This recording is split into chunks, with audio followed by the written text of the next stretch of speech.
So there was a way for community to engage with the institution of the university. So that was the first time I'd seen that.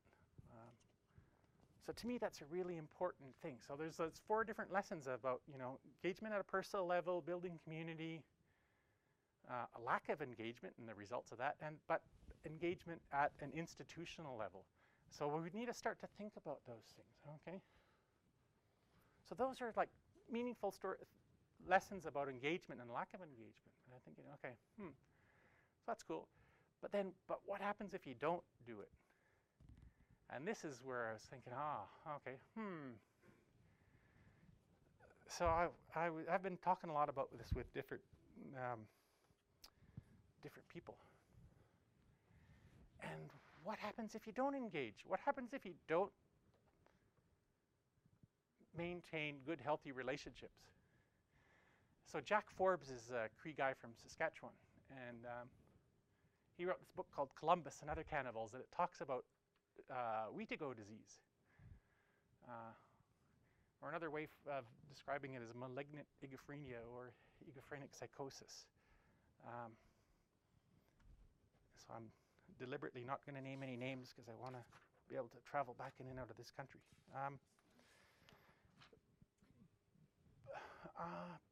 But I want to read a quote from Jack Forbes, how he writes about Wheatigo disease. Greed knows no limits. Perversion knows no borders. Arrogance knows no frontiers. And deceit knows no edges. So he wrote this back in, actually I don't know when the first version came out, and I think it was in the 1970s, but the version I have came out, the edition I have came out in 2008. So I said, it's pretty powerful stuff. And I was thinking, so what is Wheatigo disease? And he is describing colonialism as a virus, okay? Now, a Wheatigo is a Cree entity. It's not a person, it's an entity that if someone through famine or whatever reason resorts to cannibalism, they can contract Wheatigo disease. Okay, so Ojibwe people would call it Wendigo. So there's the whole Wendigo disease. It's the same thing. And what happens then, once you consume human flesh, the characteristic of what happens to you is you become insatiably hungry. So the more you eat, the more you have to eat. So it's like the more you eat, you have to keep eating. You have to keep eating and eating more and more and more. So that it's an insatiable desire to consume. So Jack Forbes is talking about this. That's like what colonialism is. It's this insatiable desire to consume. So you start to consume people, you consume lands, you consume ideas, you consume everything. You can't stop eating, and the more you eat, the more you have to eat. But it's contagious. It's like a zombie. Like you get bitten by a zombie, right? You turn into a zombie. Wheatigo disease is contagious. So if you are infected by colonialism, you, in effect, become infected with Wheatigo disease. Okay, and that's worth thinking about, and it's scary as hell, because Wheatigo is a really scary guy. All right, it's scary shit anyway. So that's a common thing that we have, like with the Ojibwe and Cree people, but a lot of different peoples in North America have the stories of traditional stories of this need to endlessly consume. Okay, so I was talking with my friends about this down in Australia, and they're saying, "Oh yeah," I was talking to this guy. He's a Yuin man, and he was saying, "Oh well, we have a similar sort of guy down here. He's called a Yowie."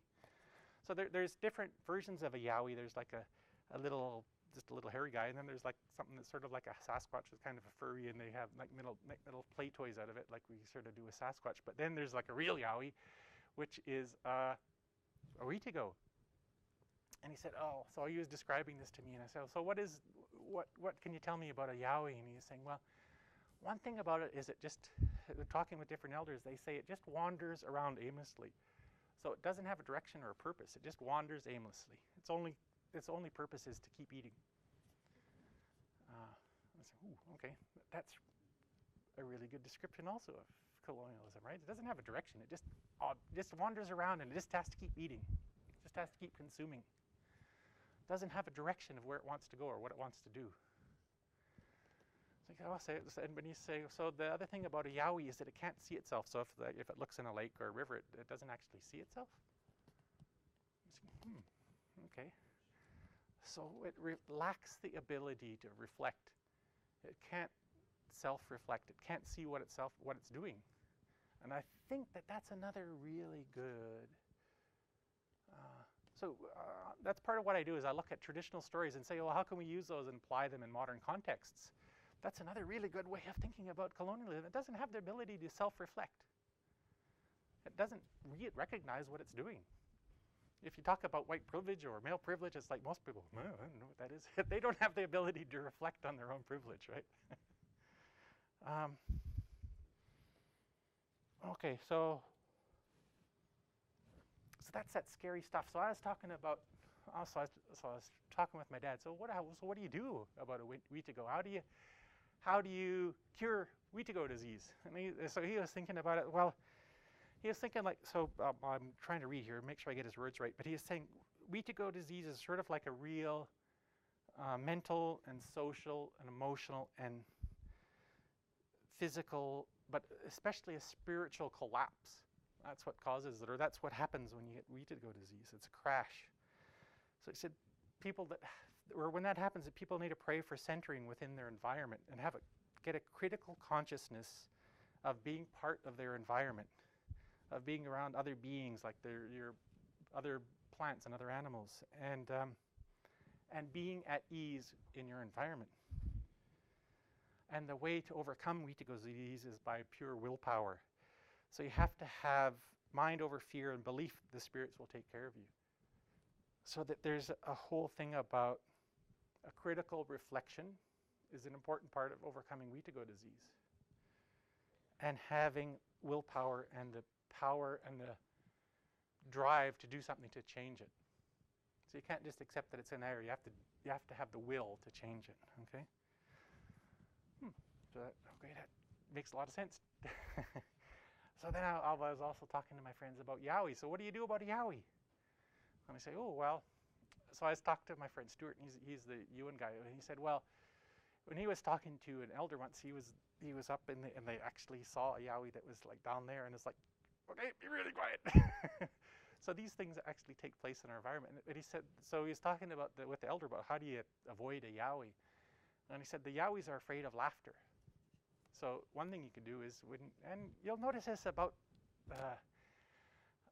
Native American people, like whenever we're together, we laugh a lot. So that laughter is an important part of our culture, but also I would say it inoculates us against Wheatigo disease, laughter. So laughter is important. So I was talking to a Bunjalung guy, he's the guy I work with, and he's saying, oh yeah, we have these stories of Yowie too. And he said, what we teach kids is we use Wheatigo as sort of like a boogeyman that you use to control their behavior. Like if you go out at night, the Yowie's going to get you. So what you do to avoid the Yowie is you recognize that it is a lot stronger than you and there's a lot of power. So what you have to do is you have to be quiet and you have to hide and sort of stay under the covers, right? So sometimes we have to recognize that this Wheatigo disease is strong and it's powerful, more powerful than us a lot of times. So if you have to know when you have to duck and cover and just fly under the radar. Okay. So then I was talking with another guy who's a Wiradjuri guy from Australia, and he was saying, oh yeah, and he said, how we sort of talk about the Yowie is that the Yowie has no skin. But not, what he wasn't meaning skin as in like the covering, but they talk about skin as being your kinship network. So like people belong to one skin or another skin, it's like your clan. So a Yowie has no clan. It lacks relationships. So it is also, again, if you think about it, what does this mean in the modern context? It's like the lack of relationships leads you to become a Yowie. So, okay. So anyway, enough talking about Yowie. I thought, okay, well, there's this Wheatigo disease that is malignant egophrenia. So your ego becomes so big that it becomes malignant and cancerous. You have the ever-ending need to consume. So what can we do about it? So again, that's, to me, engaged education is a way to overcome Wheatigo disease. Okay? An engaged education requires reflection. So you have to encourage reflexive practice. Reflexive practice is think, why am I doing what I'm doing? What is the purpose behind why I'm doing this? All right. So we have to be encouraging of research that is reflective and is, when we talk about the, I had those 4 examples, so it's like it's personally giving back, but it's also at an institutional level. It is reflexive. So one of my doctoral students was writing about the whole idea of how do you encourage institutional reflection? How do you encourage a whole institution to reflect on its practice? So she calls this reflectability. How do you encourage institutional reflectability? So we have to start to think about these things. How do we get these things to happen? And then how do we teach? How do we teach people how to engage in relationships properly? How do we teach people how to reflect on their practice as they're learning? So that's a whole part of Indigenous pedagogy, is our knowledge is about, and our worldviews are around relationships. So a lot of our pedagogy is how do you behave in a relationship? How we teach is teaching people how to relate with each other. So that's a big part of our pedagogy, is how do we engage in respectful relationships.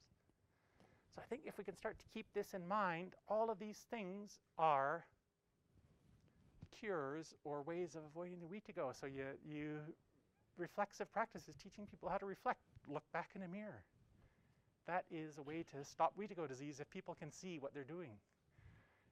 People have a purpose. So people know where they're going and they're doing something that is for the benefit of the community. It's not for personal gain, and you're not engaging in education so you can keep eating and eating knowledge. You are in a relationship with knowledge so that you can benefit your community. So to me, the whole idea of respectful relationship is important. And sorry, I'm blathering on. I'm running out of time.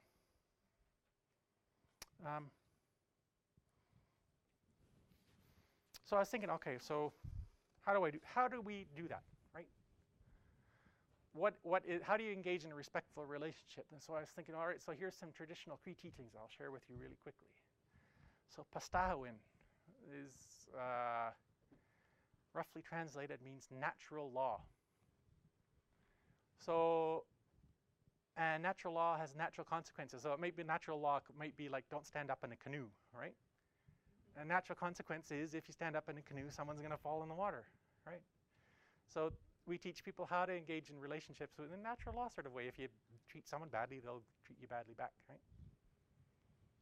But there's a next sort of layer of law, though, that's called a Chinawin, which is sacred law. So if we use that analogy, like don't stand up in a canoe or someone's going to fall in the water, sacred law is more like don't disrespect water. Right, or respect water. If you disrespect water, there's going to be sacred consequences. And someone may not fall in the canoe, but it might be that your water system's going to get fouled up. All right? If you disrespect water, it's going to have sacred consequences aren't necessarily just on you. They may be on your children and your grandchildren and your great-great-grandchildren and your great-great-great-grandchildren. So if we're disrespecting water by building pipelines through it that are filling it with oil, yeah, we may not have the consequences, but eventually that pipeline's going to break, and it's going to mean that for our grandchildren and our great-great-great-grandchildren, they're going to have water because we're disrespecting water. So we have to start to think about not just natural law, which I think most Western law is kind of based on natural law, but it doesn't go further and think about sacred law, about respect. How do you act respectfully toward things? So the last thing I want to say was Sagihi Wewin, and that means love in action. Well, more or less. So that's how you follow sacred law and natural law, is you act with love. So if you are loving in how you do things, then you will be acting respectfully. If you have love and good intentions in your heart when you engage in relationships, that's going to be, rather than control, rather than consumption, it's just love. You're going to engage in relationships in a whole different way. So to me, that's the important. The takeaway message is practice love in action. Okay. So part of how you practice being loving is you laugh and you have fun. Like sharing a laugh with someone is fun. I think that's love. You're not making fun of people. You're having fun with people. So that's fun, and that's loving. But also you have to reflect on how you're doing things, right? So you can reflect personally as a person, how am I engaging this relationship? Am I demonstrating love in how I'm acting with other people? But we have to sort of encourage more sort of like, how is our society acting? Is it acting in a loving manner towards members of society? Is it acting at a societal level? Are we acting in a loving way?